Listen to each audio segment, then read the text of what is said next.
Mon mari m'a un jour lancé qu'il m'avait épousée parce qu'il ne pouvait pas se marier avec ma sœur. Il s'est permis cette révélation à la soirée de Noël de sa boîte, complètement éméché, titubant sous le poids de l'alcool et de toutes ces années de façade. On était côte à côte près du bar, quand Brett, son collègue, a balancé comme il avait de la chance d'avoir une femme aussi belle. « Oui, mais tu devrais voir sa sœur », lui a rétorqué Dylan, vacillant un peu. « Là, tu comprends, c'est vraiment le jackpot. Celle-là, c'est juste la consolation. » Brett a rigolé, gêné. Je suis restée plantée là, mon verre à la main, le sol qui se dérobait sous moi. « Tu viens de dire quoi ?» ai-je lancé.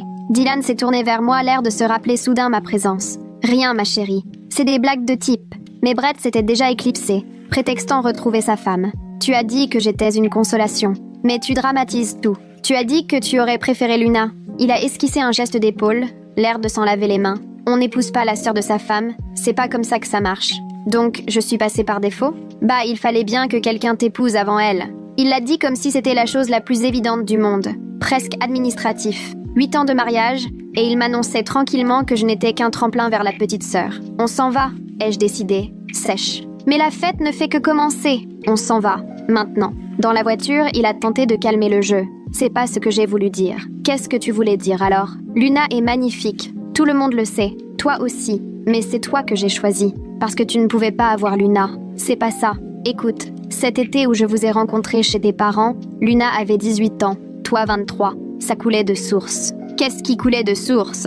Il m'a soupiré dessus comme si j'exagérais. Sortir avec toi. Elle était bien trop jeune. C'est bien que tes parents auraient leur pété un plomb. Mais toi, tu étais parfaite. Même famille, même gènes, juste plus adaptée. Les mêmes gènes, ai-je répété, dégoûtée, comme s'il ne me voyait que comme un clone de rechange. Tu m'as jamais aimé vraiment ? Bien sûr que si, tu es ma femme. C'est pas une réponse. Qu'est-ce que tu veux entendre ? Que j'ai jamais remarqué que ta sœur était canon ? Ou que je me suis jamais demandé si ? Tout le monde se pose ce genre de questions. Pas sur la sœur de sa propre femme. Et pas pendant 8 ans. On n'a plus dit un mot jusqu'à la maison. Direct dans la chambre, j'ai attrapé les valises. « Tu fais quoi ?» a-t-il gueulé depuis la porte. « Ça ne se voit pas ? Tu vas pas t'en aller pour ça, franchement. » « D'accord, j'avoue, ta sœur me plaît. » « Et alors ? C'est toi que j'ai épousé. Toi la mère de mes enfants. » Il m'a attrapé par le bras. « Arrête ton cinéma. Tu ne vas pas tout plaquer pour une histoire pareille. Tu vas voir si je suis capable ou pas. Et tu vas aller où ? Chez tes parents ? Tu vas leur dire quoi ? Que je trouve Luna jolie ? Ils vont dire que tu en fais tout un plat pour rien.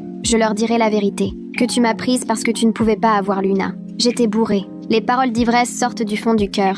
Mon téléphone s'est mis à vibrer. C'était Luna. « Allô, tout va bien ? La femme de Brett vient de m'appeler. Elle m'a dit qu'il s'était passé un truc bizarre à la soirée de Dylan. Je l'ai passé en haut-parleur. Ça va. Elle m'a raconté que Dylan parlait de moi, genre il regrettait... Je sais pas, elle voulait pas tout répéter. Le visage de Dylan s'est décomposé. « Luna, elle t'a dit quoi, exactement ? Juste que Dylan a sorti un truc gênant, qu'il avait épousé la mauvaise sœur. C'est vrai ? J'ai fixé Dylan. Tu veux pas lui dire en face, tant qu'à faire ? Dylan ? La voix de Luna s'est faite froide. Tu as dit quoi, au juste ? Rien de grave, c'est sorti de son contexte. Quel contexte rend ça acceptable ? A répliqué Luna. Tu es mariée à ma sœur, vous avez 2 enfants. Tu comprends ce que tu as fait ? Tout le monde t'adore, a lâché Dylan, piqué au vif. À chaque repas, chaque fête, on n'a Dieu que pour Luna la star, Luna l'influenceuse, Luna la parfaite. Et moi je me retrouve avec... Il s'est arrêté. Avec quoi ? Vas-y, va au bout de ta pensée. Avec quelqu'un qui sera jamais comme elle, a-t-il soufflé. Luna a explosé à l'autre bout du fil. Mais quel crétin tu fais ? Ma sœur est 1000 fois mieux que toi ne le sera jamais. Elle est brillante, généreuse, drôle. C'est elle qui t'a aidé à décrocher ton boulot, qui t'a soutenu quand ton père est mort, qui élève tes enfants pratiquement seule. Et tu te plains de ta foutue vie ? Luna, commença Dylan. Non, ne t'adresse plus jamais la parole. Ne viens plus traîner dans les réunions de famille. Tu me dégoûtes. Un silence. Lily, tu veux venir dormir ici ? Je fais de la place. Tu emmènes les enfants. Ils dormiront dans la chambre d'amis. Luna, ce n'est pas à toi de te mêler de ça, a répliqué Dylan. Vu comme tu m'as traîné dans tes délires, si, ça me regarde. Elle a marqué une pause. Quoi d'autre ? Tu passes ton temps à scruter mes réseaux ? À me comparer à elle ? Tu t'inventes une vie où c'est moi, ta femme ? Stop, a coupé Dylan. Non, je veux savoir. Ça fait combien de temps que t'imagines que c'est moi, ta femme ? Depuis le mariage, la lune de miel, à chaque fois que... Arrête, a-t-il hurlé. Je raccroche, a soufflé Luna. Lily, je laisse la porte ouverte. Et Dylan, je vais tout raconter, à tout le monde. Les parents, les cousins. Ils sauront à qui ils ont affaire. Elle a raccroché. Dylan m'a fusillé du regard. C'est à cause de toi. Moi ? C'est toi qui as tout gâché. Maintenant, elle me déteste. Toute ta famille va me tomber dessus. C'est ta faute. Tu l'as dit toi-même que tu m'avais épousée pour t'approcher de Luna. J'ai pas dit ça exactement. Tu as dit que j'étais le lot de consolation. Tu as dit être coincé avec moi. Tu as dit que je serais jamais à la hauteur. Parce que c'est la vérité, a-t-il aboyé. Tu es banal, fade, rien d'exceptionnel. Luna, elle brille où qu'elle passe. Toi, t'es juste là. Je me suis arrêtée, la valise ouverte, et je l'ai vraiment regardée. Pour la première fois depuis des années, de la calvitie qui s'installe, un ventre tout mou, des petits yeux amers. Tu veux que je sois franche, vraiment? Oui, vas-y. Ça fait 3 ans que je sais que tu fais avec moi faute de mieux. Je l'ai senti chaque fois que tu me parlais des exercices de Luna, chaque fois que tu me demandais pourquoi je m'habillais pas comme elle, à chaque repas de famille où tu ne la lâchais pas des yeux 1 minute pendant que je devenais invisible pour toi. Et j'ai fini par me dire que c'était ça le mariage. Accepter d'être le second choix et faire avec. Mais le fait de t'entendre avouer ça à ton collègue, te plaindre d'être coincé avec moi, ça m'a brisé quelque chose à l'intérieur. Son visage est devenu livide. Il a essayé de parler mais aucun son n'est sorti. J'ai attrapé ma valise, replié mes vêtements d'une main qui tremblait. Il est resté planté là, abasourdi, à me regarder vider notre armoire comme s'il n'arrivait pas à comprendre ce qui se passait. Chambre d'amis, ai-je lancé sans même le regarder. Va dormir là-bas cette nuit. J'ai besoin de finir. Pour une fois, il n'a rien dit, pas un mot. Je l'ai entendu s'éloigner dans le couloir, puis la porte a claqué. Ce silence pesant, étonnamment, m'a apaisée. Pour la première fois depuis longtemps, j'ai senti que je pouvais respirer sans qu'il m'écrase de sa présence. 9 minutes plus tard, mon téléphone a sonné. Le nom de Luna s'est affiché. J'ai décroché immédiatement. « Papa et maman arrivent demain matin », m'a-t-elle annoncé, la voix tendue de colère. Je les ai déjà prévenus. Je leur ai tout raconté, mot pour mot, comme la femme de Brett me l'a dit. Ils seront là dès l'aube. Tu n'auras pas à tout affronter seul. Le soulagement m'a submergé tellement fort que j'ai dû m'asseoir sur le lit. Merci, ai-je soufflé dans un murmure. Elle m'a dit qu'elle m'aimait puis a raccroché pour prévenir le reste de la famille. Cette nuit-là, j'ai traîné comme une ombre dans notre chambre, incapable de dormir. Chaque photo sur la commode me montrait des souvenirs que je croyais sincères, mais qui me paraissaient soudain tellement creux. La photo de notre mariage, où le sourire de Dylan semblait authentique. Celles à la maternité avec nos bébés, où il avait l'air si fier.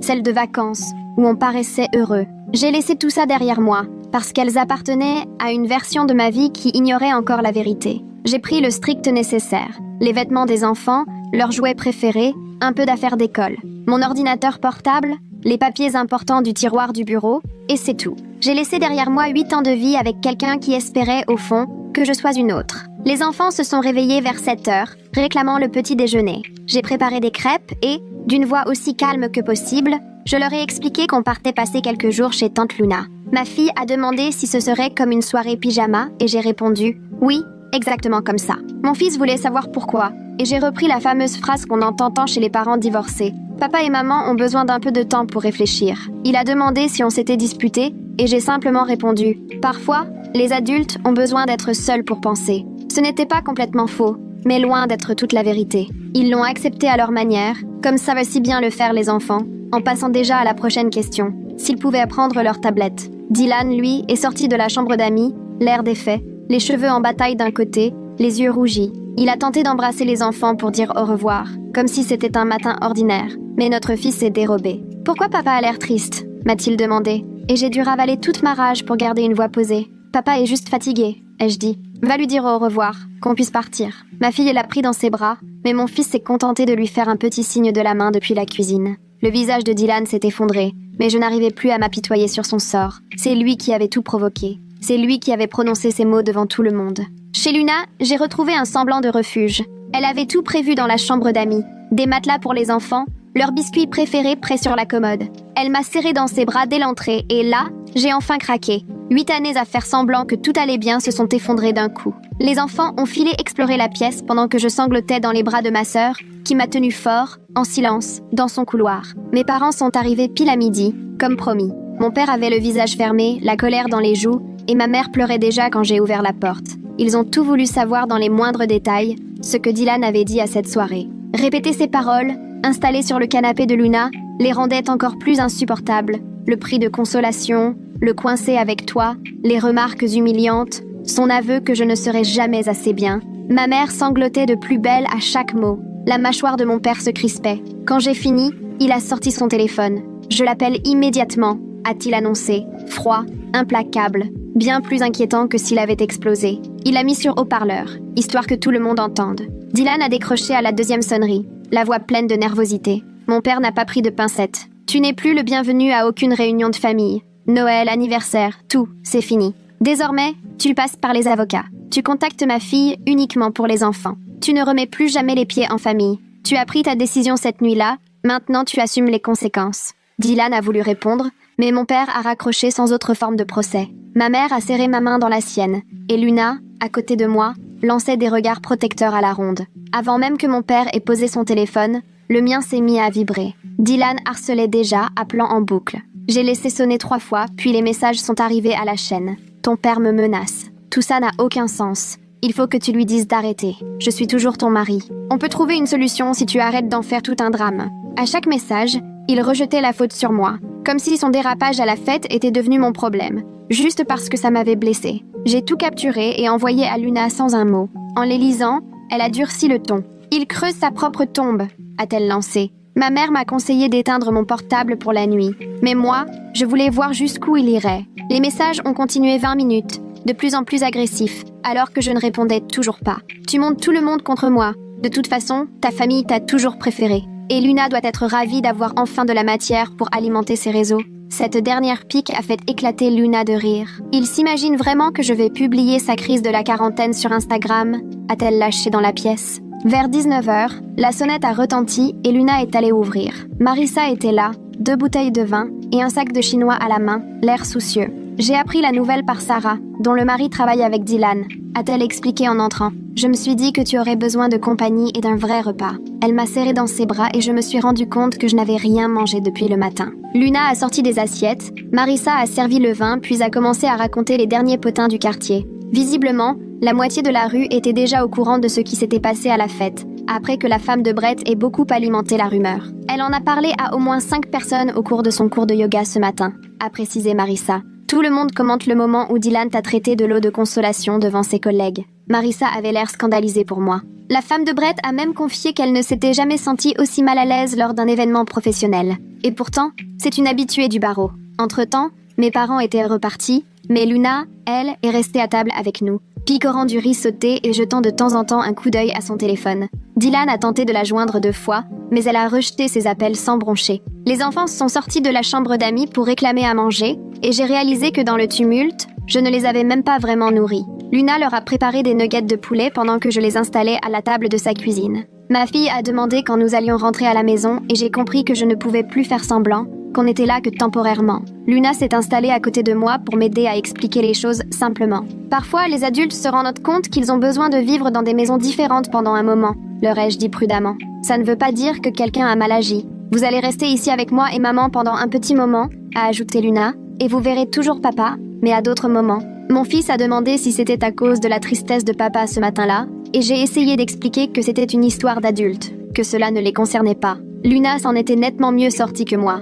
Elle gardait un ton léger et naturel, là où j'avais du mal à contenir mon émotion. Les enfants ont finalement accepté la nouvelle avec une facilité qui m'a surprise, et sont retournés à leur tablette après le dîner. Parfois, on oublie à quel point les enfants savent encaisser les coups. Les parents de Dylan ont appelé pendant que je bordais les petits sur leur matelas. Luna s'est emparée de mon téléphone avant que je n'aie le temps de réagir et leur a répondu elle-même. Elle n'est pas encore prête à vous parler, a-t-elle lancé d'un ton sans appel. Il y avait beaucoup d'agitation de l'autre côté du combiné, mais Luna n'a pas scié. Je peux comprendre que vous soyez bouleversée, mais votre fils a quand même publiquement humilié sa femme lors d'une soirée d'entreprise. Elle a écouté encore un moment, laissant échapper un haussement de sourcils. J'entendais la mère de Dylan sangloter à l'arrière-plan, répétant qu'elle l'avait pourtant bien éduqué, la voix brisée. Luna s'est contentée de leur rappeler que je rappellerai quand je me sentirai prête, pas avant, puis elle a raccroché. Elle m'a expliqué qu'il voulait le passer pour en discuter, mais j'ai refusé immédiatement. J'avais les mains qui tremblaient et je lui étais profondément reconnaissante d'avoir pris cet appel à ma place. Je n'avais aucune envie de découvrir les excuses qu'ils avaient sans doute préparées pour défendre leur fils. À peu près vers 9h, Henri a appelé, s'excusant de l'heure tardive. Marissa m'a expliqué ce qui s'est passé et je voulais apporter mon regard d'avocat, m'a-t-il dit. Je l'ai mis sur haut-parleur pour que Luna entende aussi. Henri a expliqué que la déclaration publique de Dylan à propos de notre mariage, le fait d'avoir été son lot de consolation, pouvait réellement peser lors d'une procédure de divorce, surtout si je décidais d'évoquer la maltraitance psychologique. Son cabinet connaissait de très bons avocats spécialisés en droit de la famille, Il pouvait m'en recommander si besoin. Qu'il ait tenu de tels propos devant témoins lors d'une soirée professionnelle en fait un fait établi, a ajouté Henri. Ce n'est plus seulement sa parole contre la tienne. En l'écoutant détailler les choses de cette manière, je sentais quelque chose bouger en moi. Ce n'était pas juste une question de souffrance ou d'un mariage qui part à la dérive. Il y avait un vrai poids juridique là-dedans. Henri m'a donné le nom de 3 avocates et m'a vivement conseillé d'entamer les démarches sans attendre. Plus tôt tu seras défendu, mieux ce sera, a-t-il conclu. Luna prenait déjà des notes alors que moi, j'avais encore du mal à réaliser ce qui était en train de se passer. Le cabinet de Jamaica était situé en plein centre-ville, dans un immeuble avec des sols en marbre et des œuvres d'art hors de prix accrochées partout. Je l'ai rencontré 2 jours plus tard, laissant les enfants sous la garde de Luna. Jamaica devait avoir la 50aine, les cheveux gris coupés courts, le regard aiguisé, impossible de lui échapper. Elle m'a demandé de tout lui raconter, depuis le début, et je me suis retrouvée à dérouler toute l'histoire. La fête de Noël, les messages de Dylan, l'appel de mon père. Une fois mon récit terminé, elle s'est calée dans son fauteuil, l'expression sévère. Ses paroles relèvent clairement de la maltraitance psychologique. A-t-elle tranché, sans détour? Le commentaire sur le lot de consolation? Les comparaisons avec ta sœur? L'aveu qu'il t'a épousée pour se rapprocher d'elle? Elle tapotait machinalement son stylo sur son carnet. D'autres exemples au fil de votre mariage? Des choses qui te paraissaient anodines? Ou de simples blagues? Sous le regard franc de Jamaica, installée dans son bureau impeccable, des souvenirs me sont revenus que j'avais enfouis ou minimisés. Dylan, par exemple, me suggérant d'essayer l'entraînement sportif de Luna, puisqu'elle était en si bonne forme. Ou bien insistant pour que je m'habille davantage comme elle lors des soirées officielles. Cette plaisanterie sur les enfants qui avaient eu de la chance côté génétique, comme s'il fallait s'estimer heureux qu'ils ne me ressemblent pas trop. À chaque exemple, c'était comme si je sortais enfin du brouillard. Je reconnaissais des schémas toxiques que je n'avais jamais osé voir. Je repensais à ce jour où il m'avait montré l'Instagram de Luna en glissant qu'il aurait aimé que je fasse autant d'efforts pour mon apparence. À ce Noël d'il y a 2 ans, où il avait passé la journée à suivre Luna des yeux chez mes parents, alors que je faisais mine de rien remarquer. À ses envies soudaines de vacances dans les mêmes destinations que ma sœur, comme si c'était tout à fait naturel. Jamaica prenait des notes, le visage de plus en plus fermé à mesure que j'ajoutais des détails. C'est un cas d'école de maltraitance par comparaison, a-t-elle fini par constater. Il te démolit peu à peu, il t'enlève toute confiance en toi. J'en étais malade de constater tout ce que j'avais banalisé, toutes ces fois où je m'étais accusée d'être trop sensible ou jalouse. 3 jours après que je me sois installée chez Luna, Dylan s'est pointé sans prévenir à son appartement. J'étais en train de préparer le déjeuner des enfants lorsque la sonnette a retenti et que Luna est allée ouvrir. Au son de sa voix, j'ai tout de suite compris que c'était lui. « Je veux voir mes enfants ». La réponse de Luna a été calme, mais sans appel. « Maintenant, tu dois passer par les voies officielles pour organiser les visites. Ce n'est plus à toi d'arriver à l'improviste. » J'ai avancé pour mieux voir la porte. Dylan avait l'air au bout du rouleau, mal rasé, décoiffé, mais je n'éprouvais plus la moindre compassion pour lui. « Laisse-moi entrer », a-t-il exigé. « Ça ne regarde que ma femme et moi. » Luna a éclaté de rire. « Ta femme, c'est ma sœur, et tu ne mettras pas un pied ici. » Aussitôt, le ton est monté. Dylan a reproché à Luna de m'avoir dressée contre lui, sa voix montant d'un cran à chaque phrase. « C'est tout ce que tu voulais, hein ?»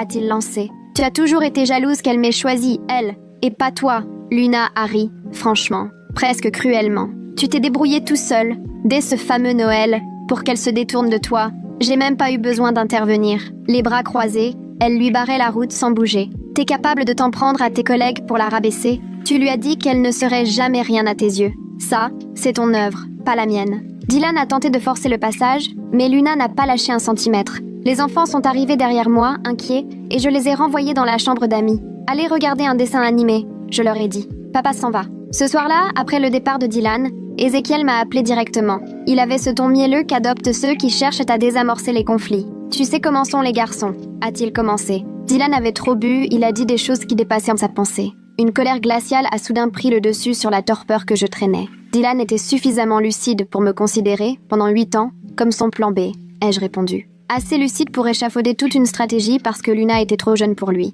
Chaque mot était réfléchi. Ézéchiel a tenté la carte de la discussion, me suggérant un dialogue posé, comme des adultes. Mais je lui ai clairement dit que le temps des palabres était révolu, et j'ai raccroché avant qu'il ne puisse ajouter quoi que ce soit. De l'autre bout de la pièce, Luna m'a lancé un high five, sourire aux lèvres. 3 jours plus tard, j'ai profité de l'absence de Dylan pour repasser à la maison et prendre des vêtements et quelques jouets pour les enfants. Le simple fait de franchir la porte m'a paru étrange, comme si je pénétrais dans l'appartement de quelqu'un d'autre, alors que j'y avais vécu 8 ans.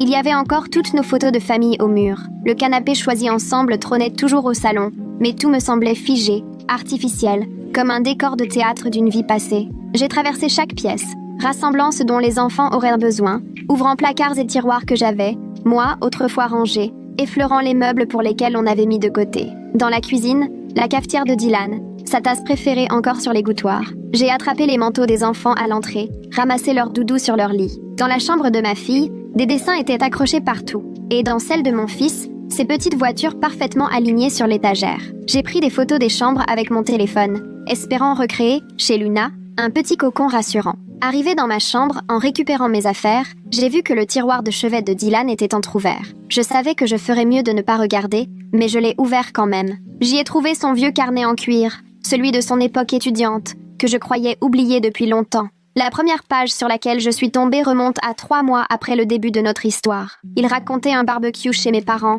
Luna en robe d'été, et il écrivait qu'il n'avait pas pu la quitter des yeux. Dans ce passage, il expliquait qu'elle était celle à qui il pensait encore, et que j'étais juste ce qu'il lui fallait, en attendant mieux. Je me suis effondrée sur le lit, et j'ai continué ma lecture. Page après page, les notes sur Luna se mêlaient à celles me concernant, et le contraste était cruel. Luna, il la décrivait comme fascinante, magnétique, parfaite. Moi, j'étais la pragmatique, celle qui rassure, la bonne option. Il y avait même une note la semaine de sa demande en mariage, où il écrivait qu'accepter de m'épouser était une décision rationnelle, parce que ça lui permettait de rester proche de Luna et que mes parents l'adoraient. Il avait griffonné tout un plan, détaillant comment devenir mon mari faciliterait sa présence aux réunions de famille où Luna serait là.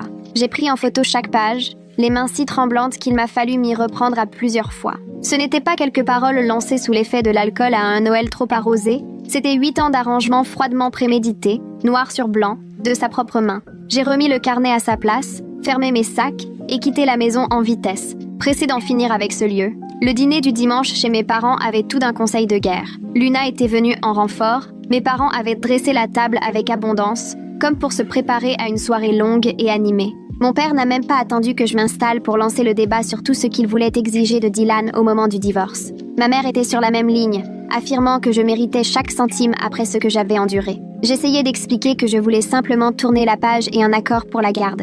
Mais mon père coupait toujours la parole avec ses idées pour mieux négocier. Luna me soutenait, rappelant que faire traîner la procédure serait surtout pénible pour les enfants. Ma mère a pleuré presque tout le long, s'excusant de ne jamais avoir vu qui était vraiment Dylan. Tandis que mon père voulait tous les détails sur la fameuse soirée, et j'ai dû tout raconter encore une fois.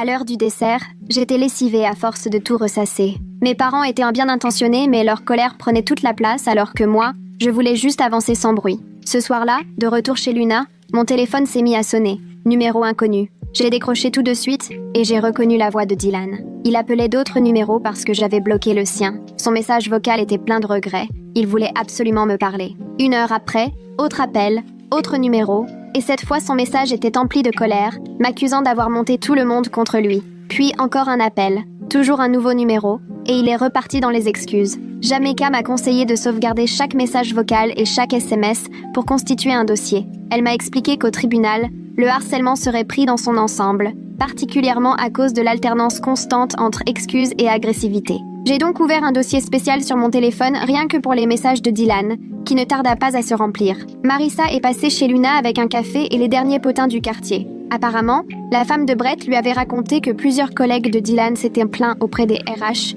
suite à son comportement lors de la fête de Noël.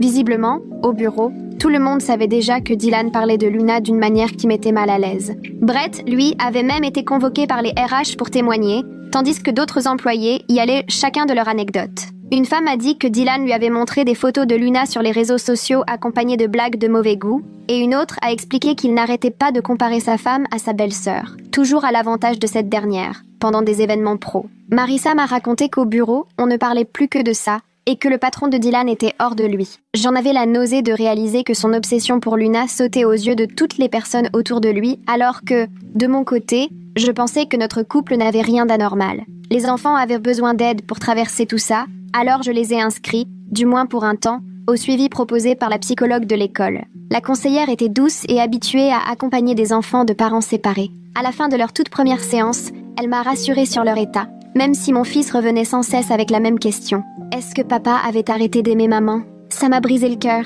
parce que je n'arrivais pas à lui expliquer que papa n'avait jamais aimé maman comme il aurait dû. Elle m'a expliqué que c'était fréquent chez les enfants, cette peur que le parent qui part finisse aussi par ne plus les aimer eux. Elle m'a donné des petites phrases à leur dire pour les rassurer, qu'on les aimait toujours tous les deux même si désormais on ne vivait plus ensemble. Ma fille semblait encaisser un peu mieux, mais elle se mettait à faire des cauchemars où la famille éclatait. La mère de Dylan a pris contact avec Luna pour proposer qu'on se retrouve autour d'un café, sans que Dylan le sache. Je n'avais pas du tout envie d'y aller, mais Luna m'a assuré qu'elle avait l'air vraiment bouleversée au téléphone. Je me suis résignée et j'ai accepté. On s'est retrouvés dans un café près de chez Luna. Je ne devais rien à cette femme, mais quelque part je me suis dit que l'entendre pourrait m'aider à passer à autre chose. Ça a été bien plus dur que je ne le pensais.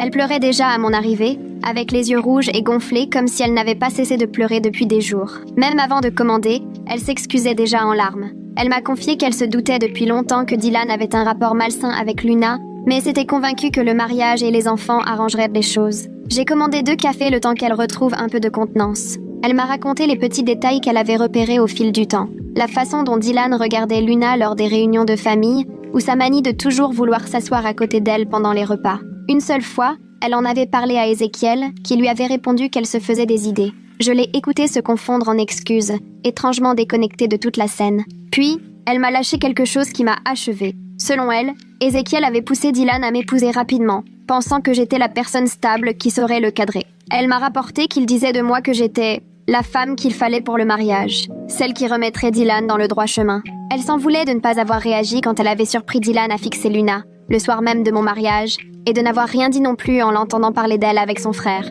Elle s'excusait surtout d'avoir préféré croire que son fils valait mieux que ce qu'elle voyait. Je l'ai remerciée pour sa franchise, et quand je suis sortie du café, je me sentais encore plus trahie qu'avant. J'ai pris rendez-vous chez Calista Brooks, une psy habituée à accompagner ceux qui vivent des trahisons. Son cabinet était un cocon paisible, lumineux, avec des mouchoirs partout. Pendant la première séance, j'ai surtout pleuré pendant qu'elle m'écoutait et prenait un peu de notes. Je lui ai tout déballé, l'aveu à la fête de Noël, le journal de Dylan, le fait que même sa mère paraissait sentir que quelque chose clochait. Calista n'a pas cherché à me rassurer à tout prix ni à forcer les étapes. Elle m'a dit que découvrir que mon mariage s'était construit sur le fait d'être le choix par défaut avait été un choc profond et qu'il fallait accepter ce deuil.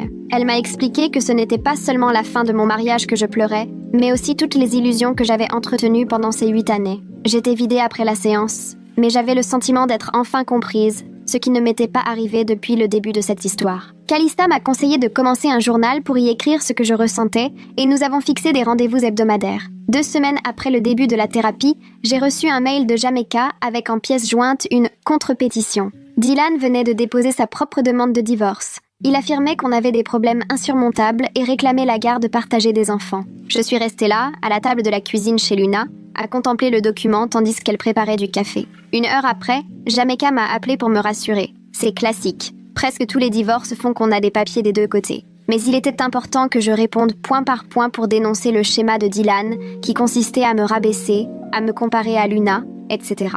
Elle m'a demandé de noter chaque fois où il m'avait fait sentir inférieure. Ce soir-là, j'ai commencé une liste et j'ai noirci 3 pages avant de devoir m'arrêter, la main tremblante. Les enfants devaient dormir chez Dylan, pour la première fois, le vendredi suivant. J'ai préparé leurs valises 2 fois de suite, les défaisant et les refaisant parce que j'oubliais des choses ou que je me mettais à douter de tout. Luna m'a trouvée assise par terre dans la chambre d'amis, cernée de peluches et d'affaires. Alice venait de m'aider à finir les sacs, me rappelant que Dylan avait déjà géré bien pire par le passé et que, finalement, une nuit loin de moi ne leur ferait pas de mal. Mais ce vendredi soir-là, quand je les ai laissés et que je les ai regardés filer dans la maison avec leurs petits sacs à dos, j'ai eu un haut le cœur. En rentrant, je tournais en rond dans l'appartement de Luna des heures durant, incapable de me calmer. Elle a tenté de me distraire avec un film, mais rien n'y faisait. J'étais bien trop nerveuse. Je vérifiais mon téléphone toutes les 5 minutes, même si je savais que Dylan ne m'appellerait qu'en cas de problème. La nuit, je n'ai pratiquement pas dormi, ressassant tout ce qui pouvait mal tourner. Le lendemain matin, quand je les ai récupérés, ils étaient rayonnants. Tout semblait normal. Ma fille m'a fièrement montré son dessin, et mon fils m'a décrit les crêpes du petit déjeuner que Dylan leur avait préparé. Mais ensuite, ma fille m'a regardée et m'a demandé « Pourquoi on ne peut pas tous vivre ensemble si papa promet d'être gentil ?» J'ai essayé de lui expliquer que parfois, même lorsque des parents aiment énormément leurs enfants, il arrive qu'ils vivent séparément. Mais sa question m'a trotté dans la tête tout le week-end. Lundi, Luna m'a montré un message reçu d'une personne se présentant comme amie de Dylan, qui l'accusait de briser notre famille à cause de son charme et lui reprochait de s'immiscer entre un mari et sa femme. Luna a tout de suite fait une capture d'écran et a partagé le message avec une longue légende où elle expliquait que les hommes qui accusent les femmes de leurs propres fautes sont précisément ceux auxquels on ne peut pas accorder de confiance. Elle précisait que Dylan avait fait ses propres choix et que tout ce qu'il avait dit à la fête de Noël n'engageait que lui. Son post a été largement partagé en quelques heures. Dès le lendemain matin, il y avait déjà des centaines de commentaires, ce qui m'inquiétait un peu vu l'ampleur de l'affaire. De retour d'un shooting, Luna m'a trouvé en train de lire les réactions. Je lui ai confié que je craignais que tout cela ne mette encore plus Dylan en colère. Elle s'est installée près de moi, m'a retiré le téléphone des mains et a fermé l'application. Elle m'a rappelé que c'était Dylan qui avait tout raconté devant ses collègues ce soir-là et qu'elle n'allait pas protéger sa réputation alors qu'il n'avait jamais pris la peine de protéger la mienne. Mercredi, lors de mon rendez-vous hebdomadaire avec Calista, j'ai surtout parlé des enfants. Je lui ai dit que j'avais peur que Dylan les compare un jour à d'autres enfants, comme il m'avait si souvent comparé à Luna, leur donnant l'impression qu'il n'était pas assez bien. Elle m'a écoutée, puis elle m'a demandé ce que je pouvais vraiment contrôler dans tout ça. J'ai répondu « Rien, je ne peux pas décider à la place de Dylan ». Elle a approuvé, en me rappelant que, si je ne pouvais pas changer Dylan, je pouvais montrer à mes enfants ce que c'est qu'avoir confiance en soi, se respecter et exiger le respect. Elle voulait que je fasse attention à la façon dont je parlais de moi devant eux, pour leur montrer l'exemple de la bienveillance envers soi-même. Jeudi matin, Jamaica a déposé notre réponse officielle à la requête de Dylan, en y ajoutant tout un dossier sur ses comparaisons incessantes avec Luna, des extraits de ma propre liste et des témoignages familiaux qui attestèrent de son comportement au fil des ans. L'après-midi, l'avocat de Dylan a appelé Jamaica, qui a mis le haut-parleur pour que j'entende. Il nous a accusés d'exagérer et de vouloir faire passer Dylan pour un monstre alors qu'il n'était qu'un homme qui traversait un divorce difficile. Jamaica n'a pas bronché et a rétorqué que l'abus émotionnel, par des comparaisons négatives répétées, ce n'était ni fictif ni sans conséquence. Elle a raccroché, mais je suis restée sidérée de la façon dont il balayait toutes ces années de souffrance d'un revers de main. Le vendredi, Marissa m'a envoyé un message pour m'inviter à une soirée entre filles. Elle m'a précisé que Luna serait là, ainsi que d'autres amis, et qu'il était plus que temps pour moi de souffler un peu et de me rappeler qui j'étais, au-delà du chaos du divorce. J'ai hésité à venir, épuisée, mais Luna a insisté. On est arrivé chez Marissa avec du vin, et j'ai retrouvé tout un groupe de femmes que je connaissais depuis longtemps, mais que je n'avais quasiment plus vues depuis mon mariage. Elles m'ont accueillie à bras ouverts, chacune exprimant sa tristesse de me voir passer par là. On a refait le monde autour de quelques verres et d'un tas de petites choses à grignoter. Quelqu'un a partagé une anecdote hilarante sur un ex qui a fait rire tout le salon aux larmes. Et l'ami de Marissa s'est lancé dans des imitations de rendez-vous foirés qui m'ont fait rire à en avoir mal au ventre. À force d'histoires, elles m'ont rappelé que j'étais drôle, que j'avais de la répartie quand je racontais la moindre aventure avec mes enfants, que j'étais douée dans mon travail, intéressante loin du simple statut d'ex-femme de Dylan. Je suis rentrée ce soir-là avec une légèreté que je n'avais plus ressentie depuis des semaines. Et puis, à 2h du matin, j'ai été réveillée par une notification mail. J'ai eu un instant d'angoisse en pensant aux enfants, mais c'était un message de Dylan. Dans l'objet, il avait écrit « À lire, s'il te plaît », et le texte était interminable. Il s'excusait, admettait qu'il avait été horrible, promettait de changer, d'aller en thérapie et de ne plus jamais parler de Luna. Mais, même en s'excusant, il ne pouvait pas s'empêcher de souligner à 3 reprises à quel point Luna était belle. Combien il comprenait maintenant que j'ai pu me sentir dévalorisée à côté d'elle. Combien cela devait être difficile d'avoir une sœur si splendide. Il ne réalisait même pas que, jusque dans ses excuses, tout tournait encore autour d'elle. Je n'ai pas répondu. J'ai juste transféré son message à Jamaica. La semaine suivante, le tribunal a désigné une médiatrice pour organiser la garde des enfants. Elle s'appelait Lena Chase et avait un bureau en plein centre, décoré de jouets dans un coin et de photos de famille posées sur son bureau. Elle nous a reçus, nous a serré la main à chacun et a bien insisté sur le fait que son rôle n'était pas de régler nos conflits de couple, mais de trouver ce qui serait le mieux pour les enfants. On s'est retrouvés, Dylan et moi, assis face à face pendant que Lena posait des questions sur nos emplois du temps et sur la routine des petits. Elle avait une façon calme de mener les choses, notant chaque détail sans jamais laisser transparaître la moindre agitation. Au moment où nous avons abordé le sujet des fêtes, Dylan a suggéré, comme chaque année, que les enfants passent Noël avec lui chez ses parents. Je l'ai dévisagé de l'autre côté du bureau, en lui rappelant que tout avait changé et que désormais, les fêtes devaient se partager à parts égales. Lena a acquiescé avant de détailler calmement le principe d'alternance pour les grandes occasions. J'ai vu le visage de Dylan se décomposer, ses épaules secouées de sanglots, des larmes roulant sur ses joues, pendant que Lena, le stylo figé au-dessus de son cahier, restait silencieuse. Il a enfoui son visage dans ses mains, étouffant des hoquets qui, il y a encore 2 mois, m'auraient bouleversée. Lena a attendu qu'il s'apaise, puis, d'un ton posé, a repris la parole pour lui dire qu'elle comprenait combien la situation était douloureuse, mais qu'il fallait pointer du doigt les vraies raisons de notre présence. L'amour implique le respect, lui a-t-elle rappelé, précisant que sa révélation à Noël témoignait d'un profond manque de considération à mon égard. Elle lui a demandé s'il en prenait la mesure, et il a opiné, s'essuyant maladroitement le visage. Je l'ai observé s'effondrer, sans rien éprouver d'autre qu'une lassitude immense. La séance s'est terminée sur une première ébauche de calendrier, et je suis repartie retrouver l'appartement de Luna, lessivé, avec l'impression de ne pas avoir fermé l'œil depuis des jours. Quand je suis rentrée, les enfants jouaient dans le salon. Mon fils m'a accueillie avec un regard plein d'inquiétude. Il m'a demandé si j'avais vu papa, et je lui ai répondu que oui. Nous nous étions réunis pour discuter des emplois du temps. Ma fille s'est installée sur mes genoux, puis a voulu savoir si papa était triste à cause d'eux. Sa question m'a frappée en plein cœur. Je l'ai serré très fort et posément j'ai expliqué que les problèmes des adultes n'étaient jamais la faute des enfants et que papa et maman les aimaient plus que tout. Elle m'a enlacée de toutes ses forces en murmurant qu'elle m'aimait plus que tout au monde.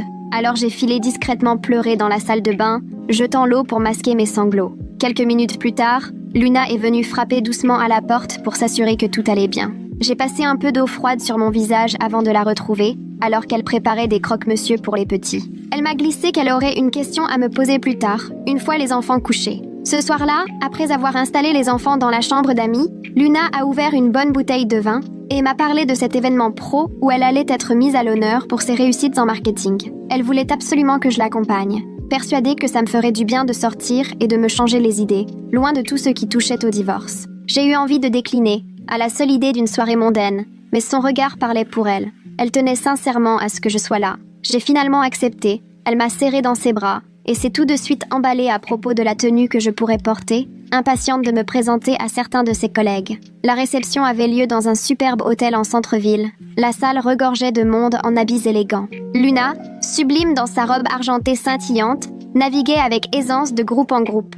Elle me présentait comme sa sœur, et je sentais que les gens s'intéressaient vraiment à moi. Une femme d'une start-up tech m'a questionnée sur mon métier. On s'est mis à discuter graphisme, identité visuelle, branding, comme si c'était tout naturel. Un homme m'a demandé si je travaillais en freelance et m'a tendu sa carte. En me tenant là, j'ai soudain réalisé que, trop longtemps, je m'étais définie uniquement à travers les yeux de Dylan, au point d'en oublier mes talents, mes envies. Les gens ne cherchaient pas à me comparer à Luna. Ils me parlaient comme à une personne à part entière. 3 jours plus tard, Jamaica m'a appelé. L'avocat de Dylan venait d'envoyer une proposition d'accord. J'étais sur mes gardes, mais elle m'a tout expliqué. Et, contre toute attente, c'était juste, garde alternée parfaite, fête répartie, bien partagée de façon équilibrée, l'épargne des enfants préservée. Jamaica m'a conseillé d'accepter plutôt que de s'enliser dans une bataille sans fin. J'ai dit que j'allais y réfléchir. Cette nuit-là, je me suis posée à la table de la cuisine de Luna pour relire attentivement l'accord. Je n'avais plus l'impression de jouer à gagner ou perdre, juste celle de devoir fermer un chapitre pour pouvoir en écrire un autre. Le lendemain, j'ai rappelé Jamaica pour donner mon feu vert.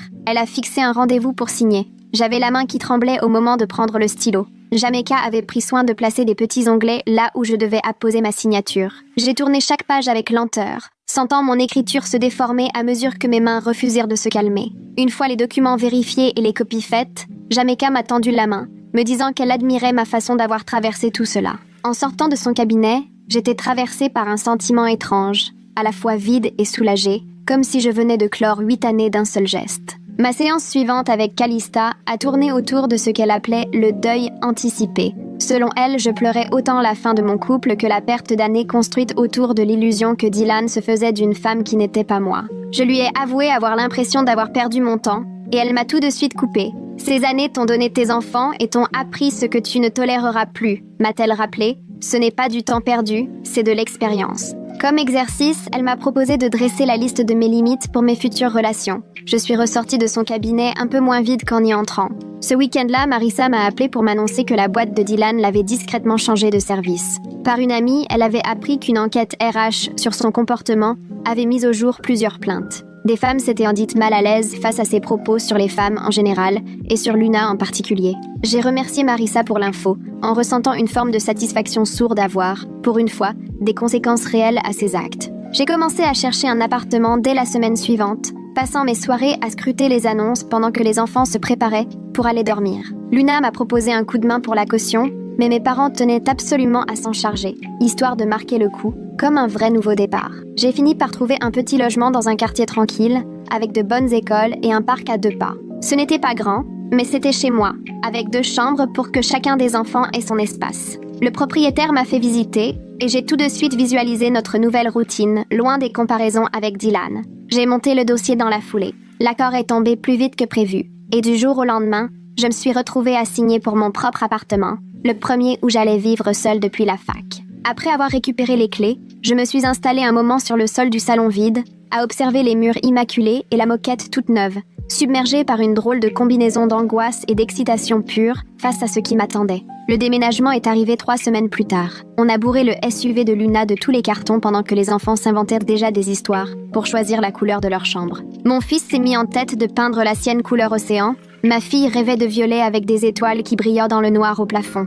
On a passé tout l'après-midi à défaire les cartons de vêtements et de livres. Les enfants courèrent d'une pièce à l'autre à comparer leurs placards ou la vue par la fenêtre. Mon fils a traîné sa vieille couette à dinosaure jusqu'à son matelas tout neuf, déclarant que c'était comme une expédition. Ça m'a fait sourire et, en même temps, les larmes me sont montées aux yeux. Luna nous a rejoints avec des pizzas et nous a aidés à assembler les meubles, visseuse en main, pendant que je m'occupais de ranger la vaisselle. Le soir venu, tout était encore un peu impersonnel et vide, mais c'était à nous. Plus personne pour me dicter mes choix ou disposer les meubles à ma place. Ce vendredi-là, Dylan a envoyé un message pour avoir la nouvelle adresse et l'heure à laquelle il pourrait venir récupérer les enfants pour son premier week-end. Je lui ai répondu sans en rajouter, juste les infos nécessaires. Samedi matin, il était exactement à l'heure, posté dans le couloir sans chercher à entrer. Les enfants ont attrapé leur sac pour la nuit, m'ont embrassé en partant, pendant que Dylan évitait soigneusement mon regard. Il a demandé s'ils avaient tout ce qu'il leur fallait. J'ai confirmé, puis je les ai regardés partir vers l'ascenseur. L'échange a duré à peine 3 minutes, froid et maladroit, mais c'était tout de même un progrès. Une façon nouvelle et un peu étrange d'essayer de cohabiter sans retrouver nos vieux schémas. Luna est revenue le dimanche avec toute une palette de couleurs que l'on a étalée par terre dans ma chambre. On hésitait entre différents tons de vert sauge, ceux que Dylan avait toujours refusés, soi-disant trop tape à l'œil. On a fini par choisir le plus foncé et passer des heures à peindre sur fond de musique. Luna m'a parlé de tous ces petits compromis que je faisais sans même y penser, comme commander le plat préféré de Dylan au resto ou toujours regarder ses émissions. Je me suis rendu compte que j'avais sans cesse cherché à me faire discrète, espérant naïvement que ce serait enfin assez pour lui. C'est là que Luna m'a dit, avec une telle conviction, que j'allais retrouver qui j'étais, sans cette voix qui me rabaissait constamment, et j'ai senti que c'était possible. Ma séance de thérapie avec Calista, cette semaine-là, tournait autour de la reconstruction de mon estime de moi, sans dépendre du regard des autres.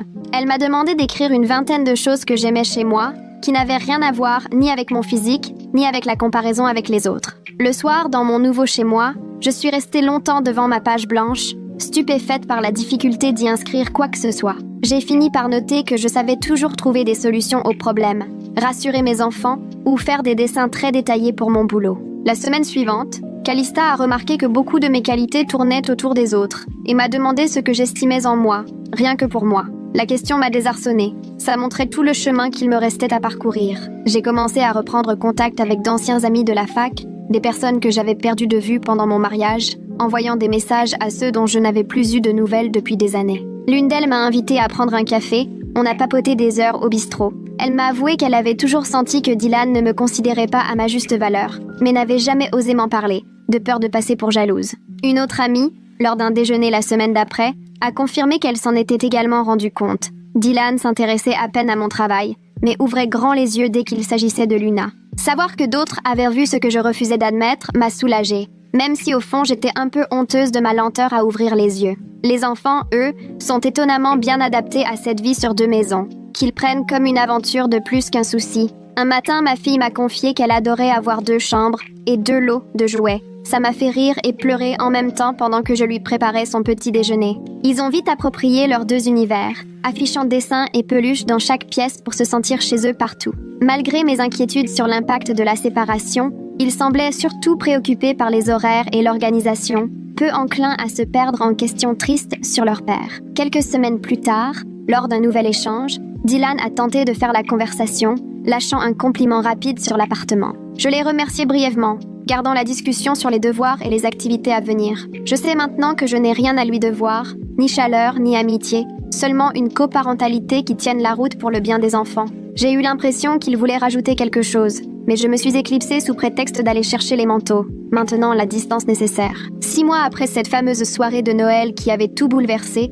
je me retrouve un mardi matin, assise dans mon appartement avec un café à la main, à contempler le parc au coin de la rue. La tristesse est encore bien présente, lourde, comme si je traînais derrière moi 8 ans partis en fumée, mais elle laisse désormais un peu de place à autre chose. De l'espoir, sans doute, ou peut-être simplement le soulagement de ne plus vivre sous le poids des comparaisons et des reproches permanents. Je me sens plus légère qu'avant, presque capable de respirer vraiment à plein poumon au lieu de me recroqueviller. Le divorce n'est pas encore officiel, la coparentalité n'a rien d'évident, mais pour la première fois depuis longtemps, j'avance, je construis un bout de vie qui n'appartient qu'à moi. Ce vendredi-là, Luna est revenue dîner, les bras chargés d'ingrédients pour préparer des tacos, et ensemble on a cuisiné pendant que la musique pulsait joyeusement dans la cuisine. Ma fille s'est mise à tournoyer au rythme des morceaux, et mon fils est resté concentré à aider Luna à couper les tomates avec son couteau en plastique. En les voyant tous rire, j'ai compris, ça, c'est une vraie famille. Pas celles qui restent ensemble faute de mieux, mais ceux qui choisissent d'être là, qui t'aiment comme tu es. On a partagé notre repas, serré autour de ma petite table qui peine à contenir 4 personnes, à papoter de tout et de rien, à s'échanger des souvenirs et discuter des projets du week-end. Luna a raconté aux enfants une séance photo où le chien du photographe lui a volé son sandwich, et ils ont éclaté de rire à s'en étouffer, au point où mon fils a failli avaler de travers. Après avoir mangé, on a sorti les jeux de société jusqu'à ce que les enfants commencent à piquer du nez. Puis Luna m'a épaulée pour les mettre au lit. Avant de partir, elle m'a prise dans ses bras et m'a soufflé qu'elle était fière du chemin parcouru en 6 mois. Et je l'ai cru, parce que moi aussi je sentais la différence. Quelques semaines plus tard, je me suis autorisée à ressortir. Rien de sérieux, juste le plaisir de discuter avec des personnes qui s'intéressent vraiment à moi. Un homme rencontré autour d'un café s'est sincèrement intéressé à mon métier de graphiste. Il m'a posé 1000 questions et m'a écouté quand je lui ai présenté mon dernier projet. En plein milieu de mon explication, j'ai réalisé à quel point ce simple respect me manquait, qu'on se préoccupe vraiment de ce que je fais, de ce que je pense. Jamais il ne m'a comparé à qui que ce soit. Jamais je n'ai eu l'impression de trop prendre de place ou de trop parler. Ce n'était pas un rendez-vous qui a mené quelque part, mais ça m'a rappelé ce que peut être une relation normale. Ce que ça change quand quelqu'un s'intéresse à toi sans arrière-pensée ni jugement. Le soir même, rentrée chez moi, j'ai ajouté une ligne à ma liste pour Calista, que j'étais intéressante, que mon travail comptait et que j'avais le droit d'être reconnue. 3 semaines après, un mardi matin, en buvant mon café dans la cuisine, j'ai reçu le mail du tribunal. Les papiers du divorce, tamponnés et définitifs. Mon téléphone a vibré, c'était Jamaica pour me féliciter. Sa voix à la fois chaleureuse et pro. Je me suis retrouvée seule au milieu de mon salon, à ressentir ce mélange étrange de soulagement et de tristesse. J'imaginais bien que le soulagement était normal. Par contre, la tristesse m'a éclaboussée d'un coup. Pas parce que Dylan me manquait, mais parce que 8 ans de ma vie venaient d'être rayés en quelques lignes administratives. J'ai remercié Jamaica pour son aide et j'ai raccroché. J'ai fixé longuement ma tasse avant de filer chez ma psy. Après tous ces mois, le cabinet de Calista m'est familier. Le vieux canapé, la boîte de mouchoirs et sa présence rassurante me permettent enfin de dire tout haut ce que je ne supporte plus de taire. Elle m'a félicité sur tout ce chemin parcouru depuis la première séance, quand j'étais incapable d'aligner 2 mots sans pleurer, soulignant la route parcourue, du chagrin à l'acceptation, jusqu'à la reconstruction d'une vie plus vraie. Tu sais, la guérison n'est jamais un long fleuve tranquille, m'a-t-elle rappelé. Il y aura des journées dures, des souvenirs douloureux qui referont surface, et parfois la solitude pèsera, mais tu as prouvé que tu savais traverser la tempête et en sortir plus forte. J'ai quitté son cabinet en me sentant plus légère, comme si on m'autorisait enfin à ne plus me sentir coupable du divorce, ni honteuse d'avoir mis si longtemps à comprendre. Ce vendredi-là, mes parents ont décidé d'organiser un dîner pour marquer ce qu'ils appelaient un nouveau départ, même si, avouons-le, célébrer un divorce, c'est étrange. Luna est arrivée avec une bouteille de vin, Marissa a débarqué avec toute sa tribu, on s'est retrouvés serrés autour de la table comme pour les grands soirs, mais cette fois, l'attention était sur mon avenir à moi, pas ce semblant de famille que tout le monde tentait de préserver autrefois. Au milieu du repas, mon père s'est levé pour porter un toast, la voix chargée d'émotion. À ta force, à ton courage d'avoir osé te choisir plutôt que de rester dans un mariage où tu n'étais jamais reconnue. Ma mère s'est mise à pleurer de joie, Luna a pressé ma main sous la table, et pour la première fois, j'ai senti un vrai soutien, entouré de gens qui voient ma valeur sans jamais la mettre en balance. Après le dessert, c'était la pagaille. Les enfants couraient partout avec ceux de Marissa. Leurs rires emplissèrent la maison, ramenant une sorte de bonheur bruyant, vivant, qui oublie tout ce qui ne va pas chez les grands. Plus tard, de retour à l'appartement, je les ai installés pour la nuit. Mon fils en pyjama dinosaure, ma fille avec son lapin préféré contre elle. Il m'a fixé, très sérieux, et m'a demandé doucement si j'étais heureuse, comme s'il y pensait depuis longtemps. Je me suis assise au bord de son lit et j'ai répondu « Oui, je suis vraiment heureuse. Pas parce que tout est parfait, mais parce que j'ai compris que je méritais mieux que d'être le choix par défaut de quelqu'un. Il a réfléchi un instant, puis il m'a prise très fort dans ses bras, ses petits bras serrés autour de mon cou en murmurant « Mais toi, tu es mon premier choix ».